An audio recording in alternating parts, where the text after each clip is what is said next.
마가복음 8장 22절 말씀. 벳세다의 이름에 사람들이 맹인 한 사람을 데리고 예수께 나와 손대시기를 구하거늘. 벳세다의 위치를 아시죠? 갈릴리 북쪽에서 동쪽으로, 갈릴리 북동쪽에 예수님의 제자들 베드로, 요한, 야고보가 요 벳세다 출신이죠. 예수님이 벳세다에서 많은 활동을 하시고 기적을 많이 일으키시고 그러셨죠. 오늘도 벳세다에서 사람들이 한 맹인을 예수님께 데리고 와서는 손을 대주세요. 안수해 주세요. 이렇게 부탁을 하는 거죠. 여러분들도 한번 좀 누구가 아프면 데리고 나와서 이렇게 좀 예수님 고쳐주세요라고 좀 예배 시간에 데리고 나오는 믿음이 여러분들에게도 있기를 축원합니다. 우리 청년 시절의 신앙이 지금 생각해보면 그런 신앙이었어요. 우리 옆집에 키가 아주 작은 그런 누나가 있었어요.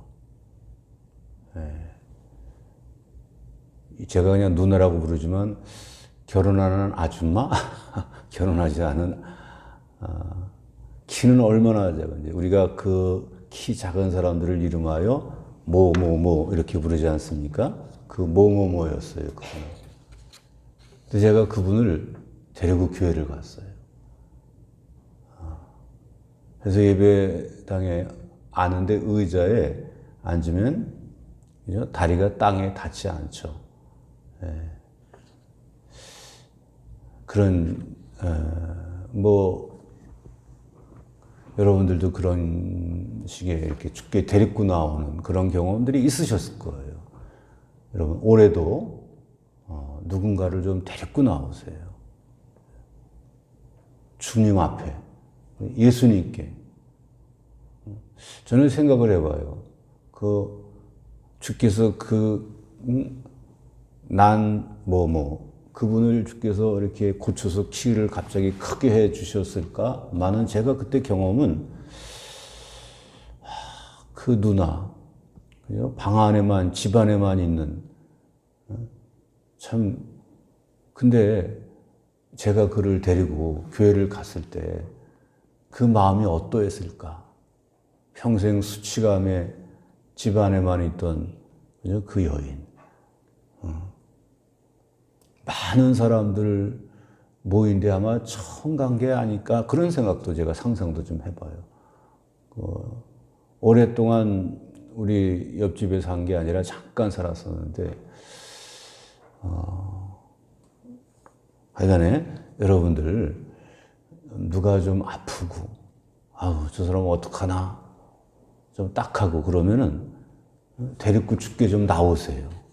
할렐루야. 그러면 주께서 알아서 해주세요 하고 데리고 나오세요. 그냥 주여 알아서 해주세요. 알아서 이 사람을 좀 어떻게 알아서. 저는 돌이켜 보면 그때 주님께서 그분의 마음을 많이 만져주셨을 것 같아요. 제가 그를 데리고 나왔기에 주님은 그 여인의 마음을 많이 만져주셨을 것 같아요. 23절입니다. 예수께서 맹인의 손을 붙잡으시고 마을 밖으로 데리고 나가사 눈에 침을 뱉으시며 그에게 안수하시고 무엇이 보이느냐 물으시니. 그렇죠. 맹인은 어디로 갈 때 누군가가 손 잡아줘야 되지 않습니까? 예수님께서 지금 그죠? 손 잡고 마을 밖으로 둘이서 다정하게 손잡고 우리 예수님이 따뜻하게 친구가 되어 주시는 거예요. 할렐루야. 여러분들도 이런 발걸음이 여러분들에게도 있기를 축원합니다. 누군가 아픕니까? 누군가 처지가 딱합니까? 그의 손을 잡고 주 앞에 나오세요. 그죠? 마을 밖으로 데리고 나가서 1대1의 만남이죠. 1대1의 접촉, 손잡고 데이트입니다. 이게 데이트. 즐거운 동행. 앞을 못 보는 장애인들은 옛날에 멸시차별을 받았거든요. 근데 주님께서 따뜻하게 손잡아요. 따뜻하게 함께 걸어주고 마을 밖 조용한 곳에 가서 그리고는 눈에 침을 뱉는 것이 더러운 것 같지만 우리 엊그저께 그죠? 귀 멀고 입이 둔한 사람을 손에 침을 뱉어가지고 그의 혀를 이렇게 만져주셨잖아요. 근데 이게 무슨 의미입니까? 하여간에 그래 그에게 안수하시고 무엇이 보이느냐 물으시니 우리 예수님은 무슨 요술 부리고 기적을 뚝딱 열려라 참게 일을 쉽게 간단하게 뚝딱 처리하는 그런 기계적으로 일을 처리해버리는 그런 분이 아니에요. 주님은 따뜻한 사랑으로 손잡아 주시고 그 침을 발라주시고 그런 따뜻한 손잡아 주심, 함께 동행해 주심, 어루만져 주시는 그런 분이 그런 사랑의 주님이시지 기계적으로 나음 받으라, 뚝딱 눈 열려라. 사람들은 이런 뚝딱 기적을 일으키는 그런 사람을 원해요. 그런 예수이기를 바라요. 아마 우리 성도님들 가운데도 그런 분들이 있을지 몰라요. 예수님을 뚝딱 나한테 복 내려주시고 뚝딱 병 고쳐주고 그런 주님을 기대하는 성도님들이 혹시 계실지 모르는데 주님은 그런 분이라기보다는 사랑의 수고를 하시는 분이에요. 애를 써서 마음 아파하면서 같이 아파하면서 같이 길을 가시는 그 사랑의 동행자, 사랑으로 힘쓰고 애써주시는 그분이 우리 주 예수 그리스도이십니다. 할렐루야. 그래서 그런 주님을 우리가 믿고 따르다 보면 그리 아니하실지라도 주님 사랑합니다. 이렇게 되는 거예요. 주께서 나한테 뭐 주시지 않고 주께서 나에게 뭐 응답해 주시지 않아도 그리 아니하실지라도 내가 주를 따릅니다. 내가 주를 사랑합니다. 왜? 그분께서는 나를 손잡아 주시고 나와 동행해 주시고 나의 아픈 곳을 이 부끄럽잖아요. 이거 눈이 이 부끄러운 곳을 허름만져 주시고 그래서 나도 주님을 순수하게 나가 사랑하고 주님을 따릅니다. 그래서 이제 주님께서 물어보고 무엇이 보이느냐 했더니 24절 쳐다보며 이르되 사람들이 보이나이다. 사람들이 보인다는 거예요. 그런데 나무 같은 것들이 걸어가는 것을 보나이다. 사람을 어떻게 보고 있어요? 지금 제대로 잘 보는 게 아니라 나무같이 보이는 거예요. 통나무. 그래서 사람의 눈, 귀, 코, 입은 아직 안 보여. 그냥 뭉퉁거리로다가. 그러니까 보긴 보는데 정확하지 않은 거야. 제대로 안 보이는 거예요. 세밀하게 보이지 않는 거예요. 특이하죠? 다른 때는 예수께서 딱 하면 싹 고쳤거든요. 근데 오늘 이 베스다의 맹인을 고치시는 데 있어서는 처음에 안수함에 눈이 일부분만 열리는 거야. 그죠? 그래서 다시 25절 이에 그 눈에 다시 안수하심에 그가 이제 주목해서 보는 거예요. 보더니 나아서 모든 것을 밝히 보는지라. 아, 눈이 반짝반짝 빛내네. 응? 아, 입술이 예쁘네. 응? 콧구멍이 2개네. 귀가 있네. 이렇게 자세히 잘 보게 된 거예요. 여러분, 우리도 그죠?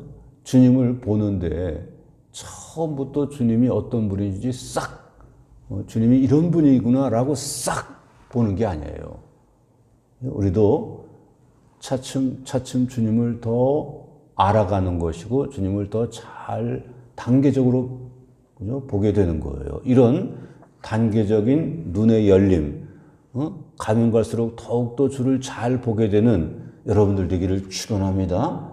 어느 날 갑자기 그냥 뚝딱해서 그냥 모든 것을 훤히 알 것 같은 마음은 그렇지만 실제는 그럴 거 아니에요. 우리는 성장이에요, 성장. 더욱 성장, 더욱 성숙하고 더욱더 눈이 열려서 갈수록 주의 그죠? 이것을 저것을 이런 분이구나 저런 분이구나라는 것을 성경도 그래요. 읽어가면 읽을수록 새롭고 전에 몰랐던 것이 보이고 성경에 이런 말씀이 있었나? 그죠? 가면 갈수록 여러분들의 눈이 주님의 은혜로 더 열려지기를 축원합니다. 백범 김구 선생님이 그랬다잖아요. 어머니가 내 이놈 하면서 그 어른, 그 백범, 그 어른을 종아리 걷어라 하고 이제 할머니가 된 그의 어머니가 회초리를 때렸대잖아요. 그랬더니 백범이 울었대요. 왜 울었어요? 어머니 작년보다 힘이 빠지셨나 봐요. 우리 어머니 늙으셨나 봐요. 왜 힘이 없으세요? 하고 울었다는 거죠. 회초리가 아파서 온 게 아니라 그 회초리에서 백범은 본 거예요.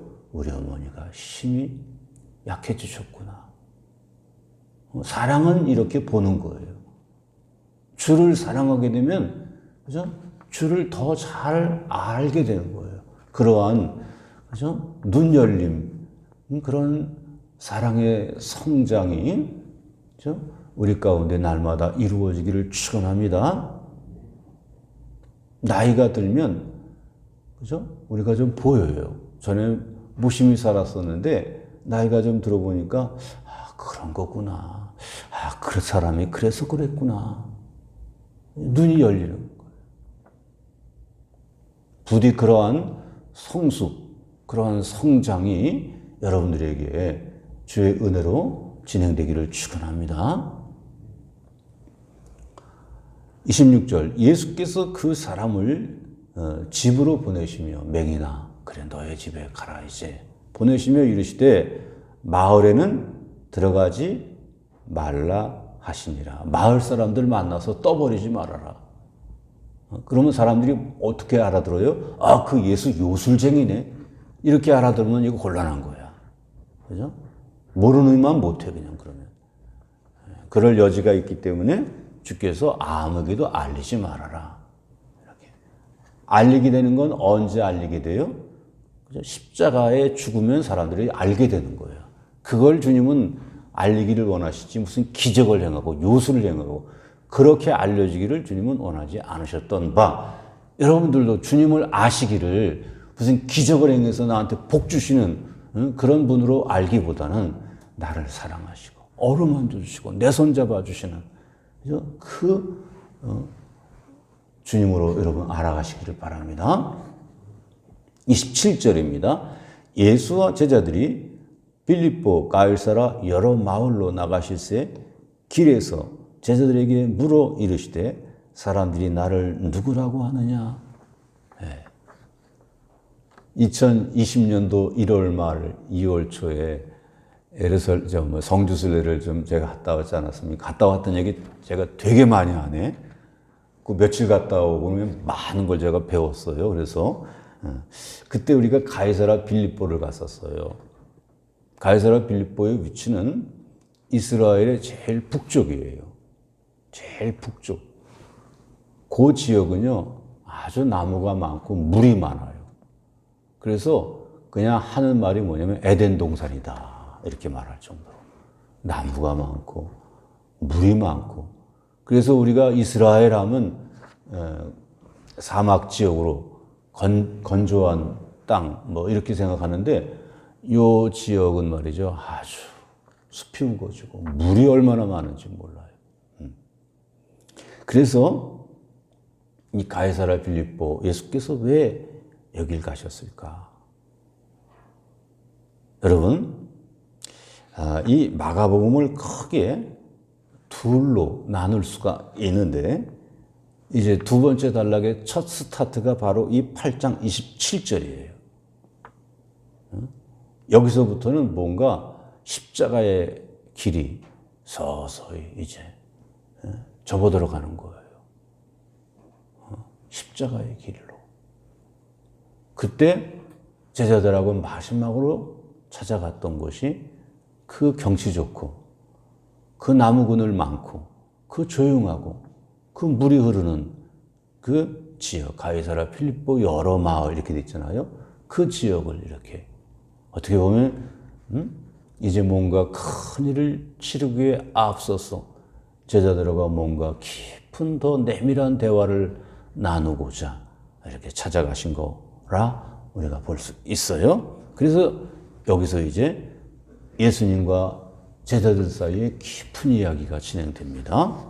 제자들에게 물으시되 사람들이 나를 누구라고 하느냐. 벌써 대화가 깊어지죠. 그러니까 28절 제자들이 여쭤와 이르되 예수님을 두고 사람들은 세례 요한이라고 하고 더러는 엘리야라고 하고 더러는 선지 중에 하나라고 합니다. 그랬더니 29절 또 예수께서 물으시되 너희는 나를 누구라 하느냐. 베드로가 대답하여 이르되 주는 그리스도시니이다. 이렇게 대답을 합니다. 여러분들도 항상 목사님은 그렇게 설교하시는데 그래서 예수님은 나의 친구구나. 어느 목사님 저렇게 설교하시네. 예수님은 나의 인도자시구나. 이렇게 예수님을 나의 무엇으로 그렇게 아시기를 바랍니다. 사람들이 예수를 누구라 그래? 교회 가니까 예수가 누구래? 목사님이 예수를 누구라 그러네?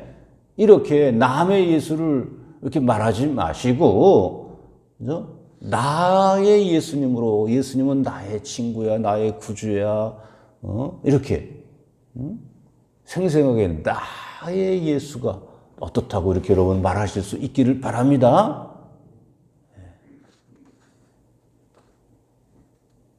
그래서 베드로는 예수님을 주는 그리스도이십니다. 이렇게. 30절입니다. 이에 자기의 일을 아무에게도 말하지 말라 경고하시고 31절 인자가 많은 고난을 받고 장로들과 대제사장들과 서기관들에게 버림받아 죽임을 당하고 사흘 만에 살아나야 할 것을 비로소 이제부터 그죠? 비로소 그들에게 십자가를 예고하는 거예요. 내가 버림당할 거다. 그래서 성 밖에 쫓겨나서 골고다에 내가 십자가에 죽을 거다.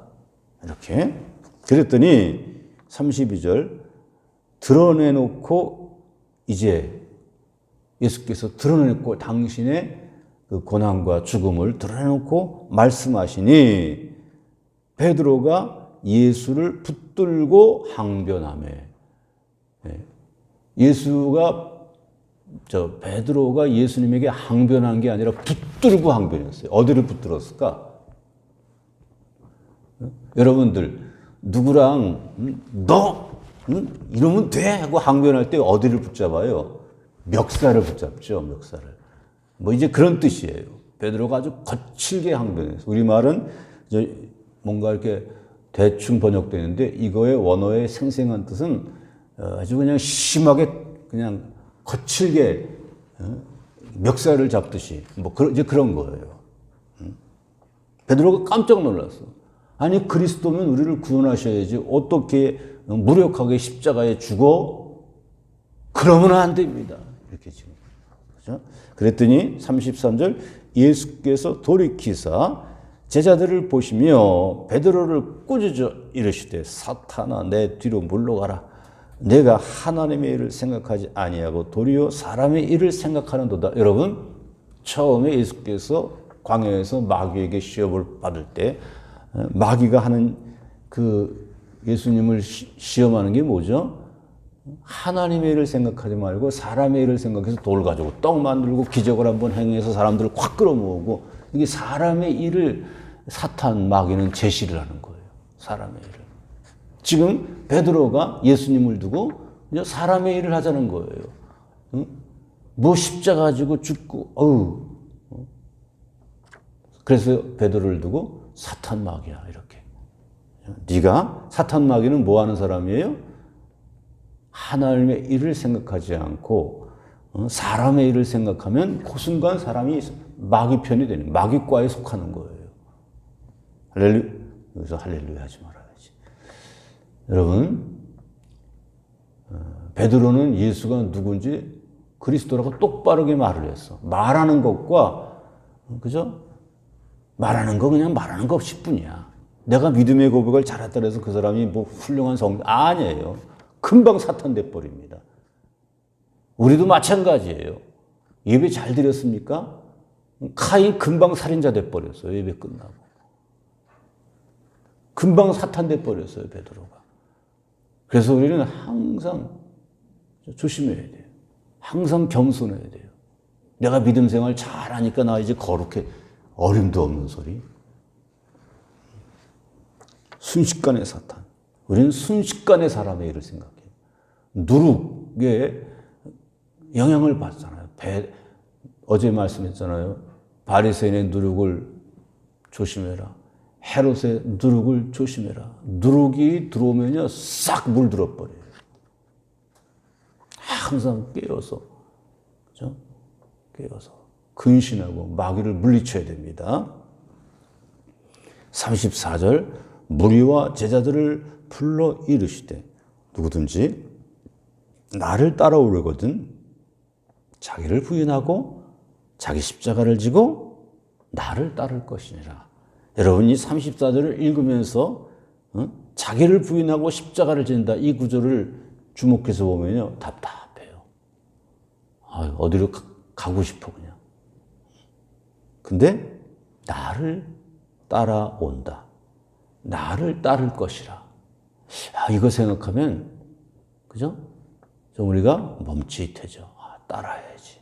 그분이 내 손 잡고 마을 밖 고요한 곳으로 나를 데려가셔서 사랑으로 나를 어루만져 주시고 어두운 내 눈을 열어주셔서 보게 해주셨는데, 나는 길 잃은 나그네였는데 사랑의 주 예수께서 내 손 잡아 이끌어 내 어두운 눈 어루만지면서 내 눈을 열게 해주신 그 사랑의 주 예수님, 내가 그분을 따라야지.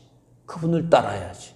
여러분이 예수를 따른다는 여기에도 여러분이 좀 눈길이 가시기를 바랍니다. 그냥 십자가 지고 따른다, 십자가 진다는 것만 너무 바라보지 마시고, 십자가만 보면 못 따라가요. 못 져요. 근데 사랑의 주 예수를 내가 따른다 그럴 때 이제 그분 따라서 십자가도 질 수 있겠다, 이렇게 생각이 되지 않습니까? 우리 제가 성도님들하고 대화를 많이 하죠. 어떻게 일하십니까? 어떻게 살아가십니까? 어떤 분이 그러더라고. 직장을 옮겼대. 왜? 자기가 일하던 회사의 상사가 참 좋대. 그 상사랑 일하는 게 좋대. 그래서 근데 그 상사가 직장을 옮겨간대. 그래서 자기가 따라갔대. 그냥. 조건은 안 좋아도, 봉급은 작아도 그분 따라서 그냥 가는 거야. 어떻게 우리가 십자가죠? 사랑의 주 예수 따라가니까 십자가도 지는 거예요. 할렐루야. 35절입니다. 누구든지 자기 목숨을 구원하고자 하면 잃을 것이요, 누구든지 나와 복음을 위하여 자기 목숨을 잃으면 구원하리라. 사람이 만일 온 천하를 얻고도 자기 목숨을 잃으면 무엇이 유익하리요? 사람이 무엇을 주고 자기 목숨과 바꾸겠느냐? 38절, 누구든지 이 음란하고 죄 많은 세대에서 나와 내 말을 부끄러워하면 인자도 아버지의 영광으로 거룩한 천사들과 함께 올 때에 그 사람을 부끄러워하리라. 저는 이 38절이 참 좋아요. 38절이 있어서 제가 마음이 좀 놓여요. 제가 십자가를 지고 주를 따른다는 거, 이 구절에서는 제가 조금 답답해요. 그런데 십자가를 지고 나를 따르라 그러고 예수께서 말씀하시기를 끝에 가서 나를 부끄러워하지 말아라 이렇게 말씀하십니다. 여러분 십자가 지는 것의 첫 단계는 주를 부끄러워하지 않고 주를 따르는 거예요. 십자가 지는 것의 첫 단계는 뭐냐면 어디서든지 주님을 부끄러워하지 않고 주님을 시인하는 거. 여러분 주님을 부끄러워하지 않고 나 예수 믿는 사람이니 나는 이러고 나는 이러지 않겠습니다. 요거부터 시작하세요. 알겠습니까? 이거 어려운 거 아니야. 좀 하려면 할 수도 있는 거예요. 그래서 저는 이 복음서에 보니까 십자가를 지고 네 목숨을 내놓으라. 이건 부담스러운데 예수께서 나를 부끄러워하지 말아라. 어디서든지. 요 말은 내가 조금 할 수 있을 것 같아. 그죠?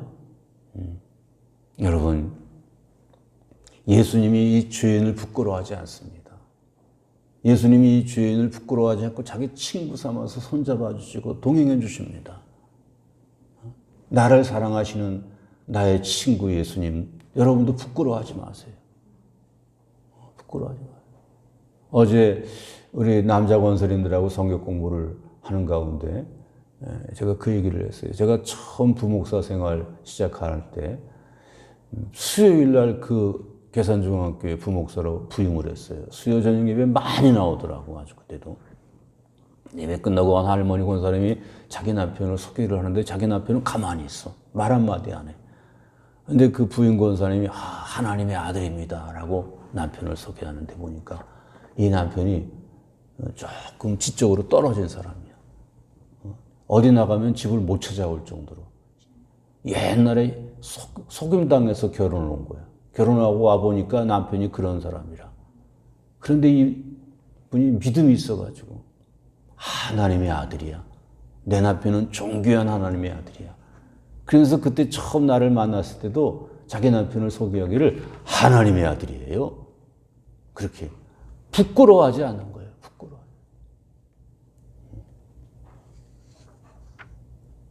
믿음은 부끄러워하지 않아요. 사랑은 부끄러워하지 않습니다. 주님이 왜 이 말씀을 했을까? 그죠? 사랑은 부끄러워하지 않습니다. 주님은 어쩌면 십자가를 진다는 거 무겁게 나를 심각하게 나를 따르지 마. 우리 사랑하자. 내가 너를 부끄러워하지 않고 네가 나를 부끄러워하지 않고 우리 동행하자. 이거를 제안하시는 거 아니겠습니까? 이렇게 그죠? 주님을 사랑하고 주님을 따르는 것으로 십자가 그죠? 이것부터 하시기를 바랍니다. 할렐루야. 우리 다 같이 찬송가 부르겠습니다. 찬송가 447장입니다.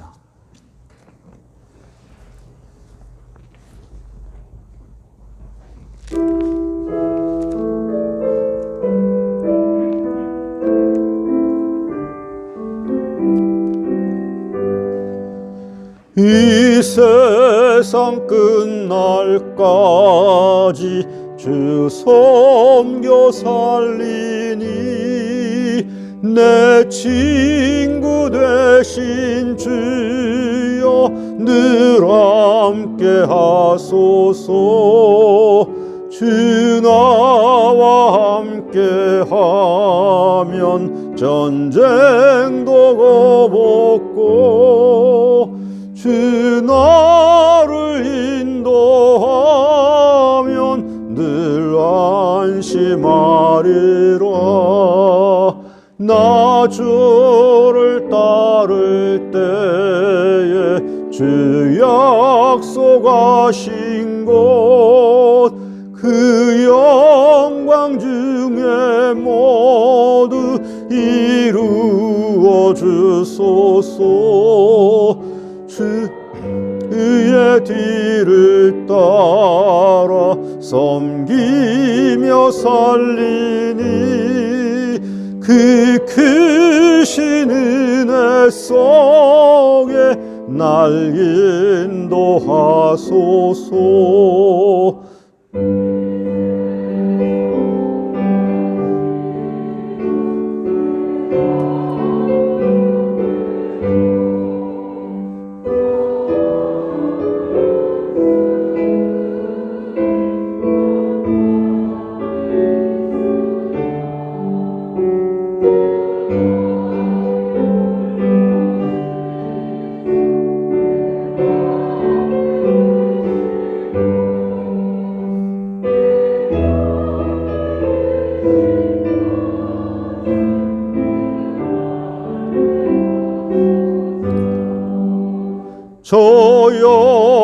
가장 빛난 곳을 주 허락했으니 그 허락하신 곳을 늘 사모합니다. 끝까지 쉬지 않고 주 따라가리니 주 넓은 사랑으로 늘 인도하소서.